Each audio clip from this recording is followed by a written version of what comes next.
Sir mic थोड़ा जोर से बोले। सारे लोग पीछे जरा खामोशी करिए। आप सभी प्रेस के साथियों का मैं वेलकम करता हूं प्रदेश कांग्रेस कमेटी जम्मू कश्मीर के जम्मू ऑफिस में। आपका शुक्रिया कि आप जल्दी हमारे रिक्वेस्ट पे यहाँ आए हमारी प्रेस कॉन्फ्रेंस को कवर करने के लिए। आज जो डिसीजन ऑनरेबल सुप्रीम कोर्ट की तरफ से आया, जम्मू कश्मीर के जो 370 हमारे सरकार ने, बीजेपी सरकार ने हटाया था और उस पे जो पिटीशन चल रही थी, उस पे जो डिसीजन आया, आज जो फैसला हुआ, मैं ये कहूंगा कि पंडित नेहरू जी, पटेल साहब, हमारे जो दूसरे यूनियन मिनिस्टर्स थे उस वक्त, उनकी तरफ से, जैसे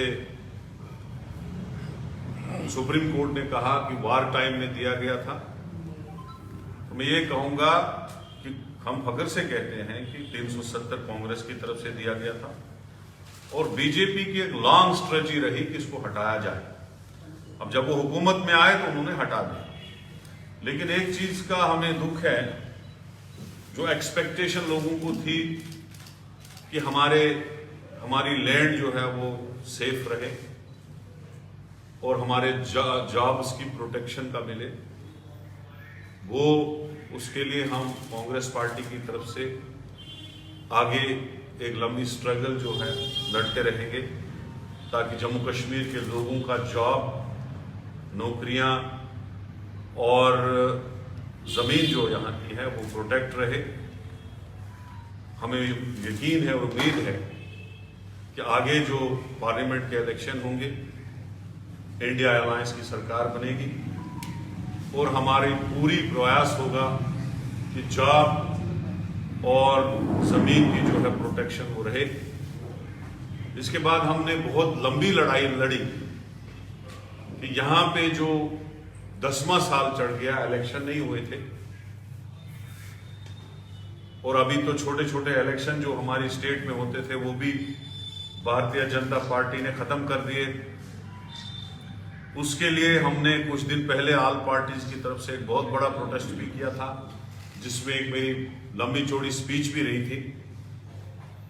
तो आज सुप्रीम कोर्ट ने भी उस पर मोहर लगाई कि आप कॉन्स्टिट्यूशन को यहां सस्पेंड नहीं कर सकते हो, आप डेमोक्रेसी को यहां सस्पेंड नहीं कर सकते हो, इमीडिएटली यहां इलेक्शन किया जाए। और सितंबर तक डेट भी दी गई कि सितंबर से पहले इलेक्शन हो।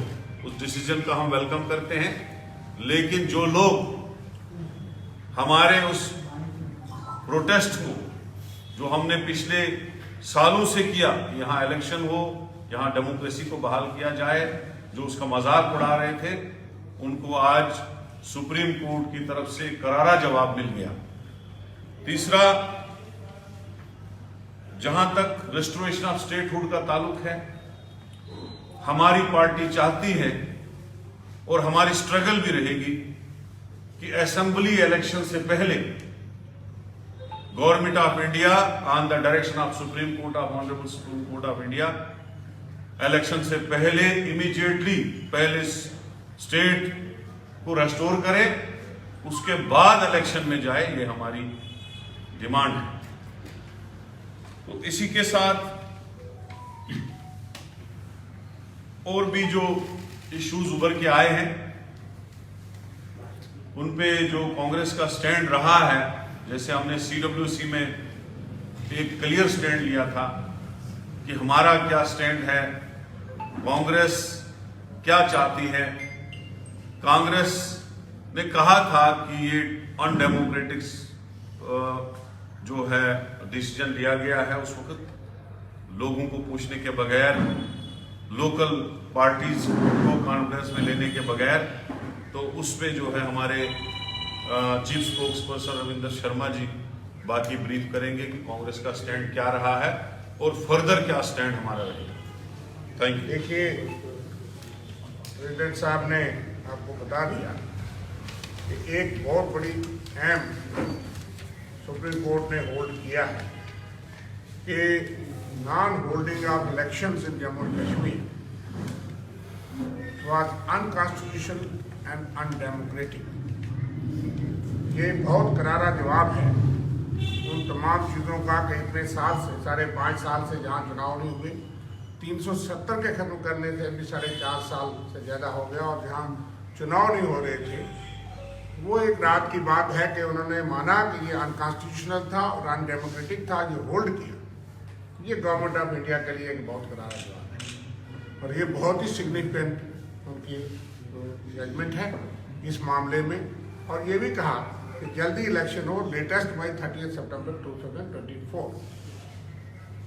दूसरी बात जो गवर्नमेंट ऑफ इंडिया ने वहाँ एश्योरेंस दी है, फ्लोर ऑफ द हाउस पे भी ये कहा गया था कि अर्ली रेस्टोरेशन ऑफ स्टेटहुड, लेकिन 4.5 साल से वो स्टेट हमको वापस नहीं मिली। हम सड़कों पे लड़ते रहे 2 मुद्दों को लेकर, क्योंकि आर्टिकल 370 पे सुप्रीम कोर्ट के मामले पेंडिंग थे और हमने उसकी कॉन्स्टिट्यूशनलिटी और लीगैलिटी को वो तो सुप्रीम कोर्ट में छोड़ दिया कि जो सुप्रीम कोर्ट उस पर अंतिम फैसला देगी उस पर देखेंगे। लेकिन स्टेटहुड रेस्टोरेशन, स्टेट को तोड़ना ही उस वक्त कोई हम गैर जरूरी समझते थे। स्टेट को तोड़ा गया, जनता की भावनाओं के साथ खिलवाड़ किया गया कि ऐतिहासिक रियासत को, डोगरा स्टेट को तोड़ना एश्योर किया। अब सुप्रीम कोर्ट में भी उन्होंने ये एश्योर किया है, सुप्रीम कोर्ट ने उस पर कहा है कि उन्होंने ये एश्योर किया है, और हम ये चाहते हैं कि उन्होंने कहा कि अर्ली रेस्टोरेशन होनी चाहिए। हम इसके लिए स्ट्रगल भी करेंगे और हम ये डिमांड करते हैं कि अब स्टेटहुड को फौरी तौर पर रेस्टोर किया जाए विदाउट एनी फर्दर डिले, और हर हालत में, हर सूरत में असेंबली कोर्ट से पहले जम्मू कश्मीर के लोगों को अपनी स्टेट दी जाए। दूसरी बात जो हमने कहा है कि हम कमिटेड हैं कि लोगों की भावना, तो लोग चाहते हैं कि हमारी लैंड और जॉब पे जो प्रोटेक्शन थी वो ख़त्म हो गई, जिसके लिए गवर्नमेंट ने भी उस वक्त ये वादा किया था। हम उसके लिए स्ट्रगल करेंगे कि जम्मू कश्मीर के लोगों को, रेजिडेंट्स का राइट टू लैंड और जॉब जो है वो प्रोटेक्ट रहे। हमारी कांग्रेस वर्किंग कमेटी ने भी ये कहा था कि 6 अगस्त 2019 को जो स्टैंड कांग्रेस वर्किंग कमेटी का रहा, वो मैं आपके लिए दोहरा देता हूँ।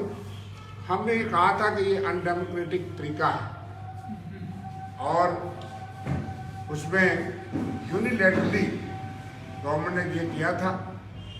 डेमोक्रेसी में उन्होंने लिखा था कांग्रेस वर्किंग कमेटी ने कि article 370 was conceived and crafted by Pandit Jawaharlal Nehru, Sardar Patel, Dr. B.R. Ambedkar, assisted by N. Gopalaswamy Iyengar and B.P. Menon.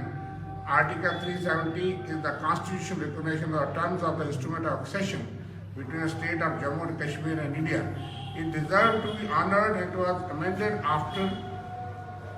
after consultation with all sections of people and strictly in accordance with the Constitution of India.